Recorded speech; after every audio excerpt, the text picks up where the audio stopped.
మెట్లు నేర్చిన చిలక ఉసుకో అంటే డిస్కో అవుతున్నట్టు అలా ఉంది ఇది. ఎందుకు నోటీస్ పంపించావు? ఎందుకు పంపానో కోరి నాకు రాసిచ్చిన మీ నాయన చెప్పలేదా? రాయడానికి ఆయన ఎవరు, రాయించుకోవడానికి నువ్వెవడివి? అది నా తాత సొత్తు. తాత సొత్తు మనవడికి మాత్రమే దక్కుతుందని చెప్పలేదా మీ లాయరు? అంటే సెక్షన్ 136 ప్రకారం. లాయరు, నల్ల కోటేసుకున్న వాడికి నాలుక చాలా అవసరం.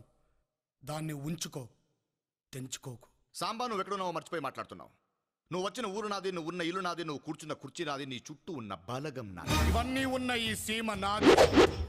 నేను తలుచుకుంటే నీది అనుకుంటున్న నీ ఊళ్ళో, నీ ఇంట్లో, నీ జనం మధ్య నువ్వు కూర్చున్న నీ కుర్చీ కిందే నిన్ను నీ వాళ్ళని కప్పెట్టేస్తా. నోటీసులు గేటిస్లు అంటూ పిచ్చి పిచ్చి వేషా లేకుండా బుద్ధిగా బతుకు, లేకపోతే బూడిదైపోతావు. వస్తా. రాయ్ సాంబా, నీ తల తీసి నా ఇంటి గుమ్మానికి కట్టకపోతే నా పేరు పాసు.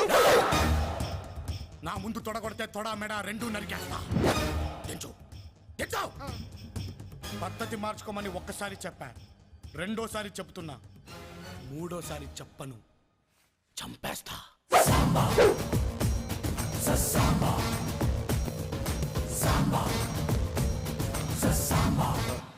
చావుని చాలా దగ్గరగా చూసినట్టుంది కదండి. మీరు అలా కోపంగా చూసి కవర్ చేయకండి, మీరు దడెత్తిపోయారు. అయినా ఎవరు చేసే పని వాళ్ళు చెయ్యాలి. మనకి ఎందుకండి తొడగొట్టాలి, అవి నేను నెప్పెడుతుంది తప్ప. ఇంకా నయం, వాడు దించమనగానే దించారు కాబట్టి సరిపోయింది. లేకపోతే ఆ మస్తాన్ గడి మటన్ కొట్టులో ఎలాడుతుండేది మన తోడ.